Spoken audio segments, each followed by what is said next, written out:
Wow.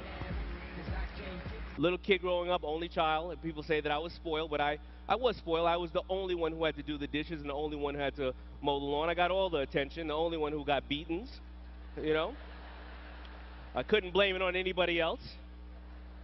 Mom had in my kitchen a big can opener. It was 2 foot long, this can opener, and it said, "Think big." I didn't get it for a while, but she said to me, "Damon, it takes the same energy to think small as it does to think big, and you must think big." We're talking about goals. When I saw Russell Simmons driving around, I said, no matter what, I'm going to be part of that world. I can't rap, I can't sing. I could dance a little bit, but I don't think that's going to get me far. I'm going to be part of this hip hop world. And I was making these hats. And I said, let me go home. I went home. I thought of a name. I said, I got to think of a name who's going to be proud and worship the customer because the customer's first. All right. I thought of the name. I put it on my shirt and I put it on my hat. And I walked out that day proud with a brand new name that was going to change the world, and the name was Boo-Foo.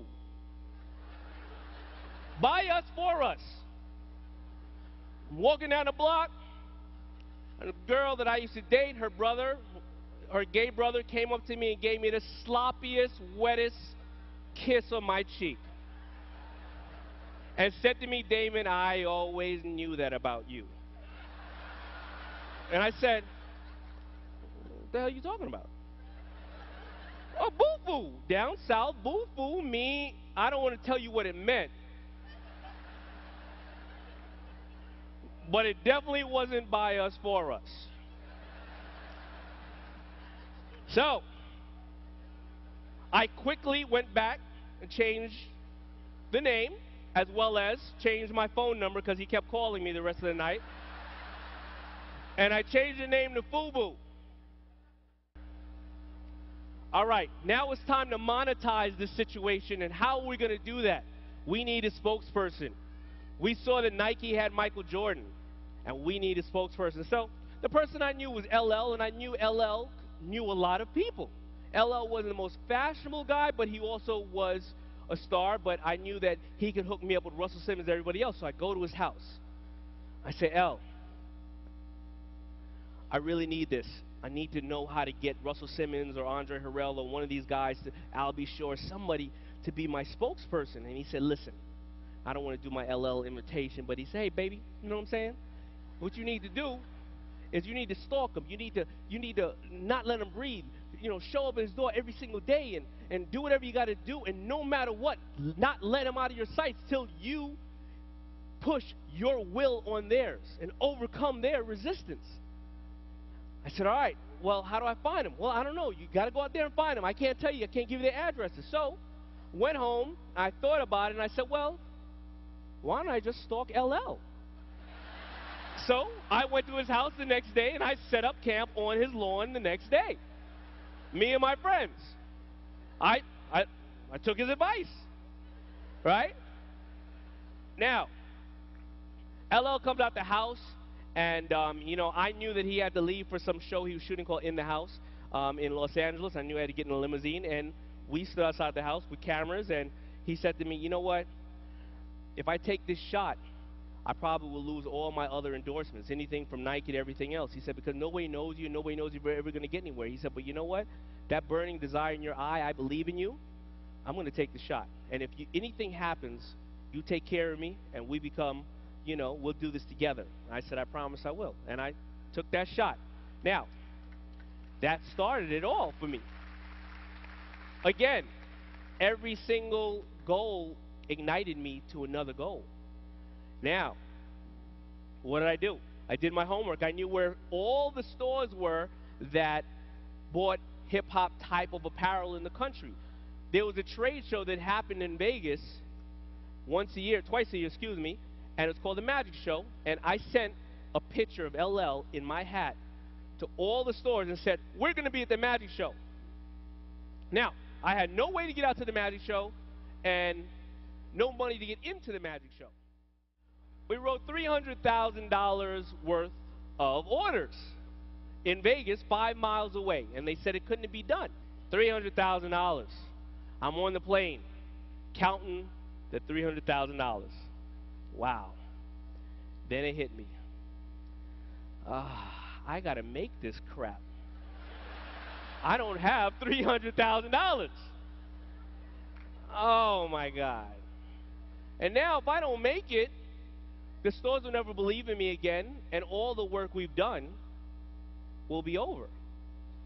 I got back to New York. I said, no problem, I'll go get a small business loan. They give those out all day. They just hand those out like lollipops. Here you go. 5 banks turned me down. Now, remember, my second point is H, do your homework. I did not do my homework.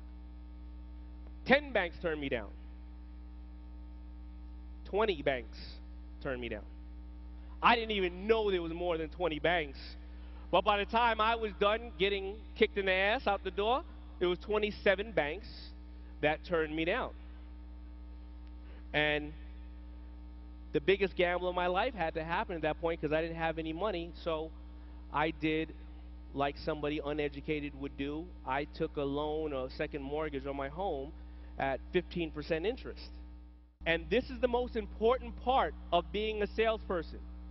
You are constantly selling every day. And if you think you're only selling to your friends, you're not. When you wake up in the morning and you're trying to get your son dressed, you're making a sale. Hurry up, baby, we got to get to da-da-da. Your husband, you're trying to fight over going to the bathroom. Oh, I got to get there first because this and that. You're going up to Starbucks. Hey, can I cut the line? You are constantly selling yourself and you are being branded. Are you in control of the brand that's being put on you? That's the question. You have to go outside your comfort zone. Everything you want in life is right outside your comfort zone.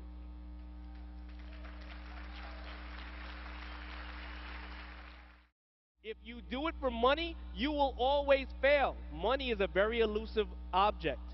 Money is a great servant, but a horrible master. You must do it because you love it. Now, we have to think, what are you saying to people? They already need energy. It's the bloodline to our country, to our world. And you're saying to them, I can gain you income through energy? And you're giving it to them and they're saving money and you're making money? The hardest thing about business is finding a product, first of all, and finding a customer who needs it. There's already a product here and everybody needs it. I don't understand. R. Remember that you are the brand. Remember that. You are the brand before anything else. People are investing in you, and you have to be excited about what you're doing.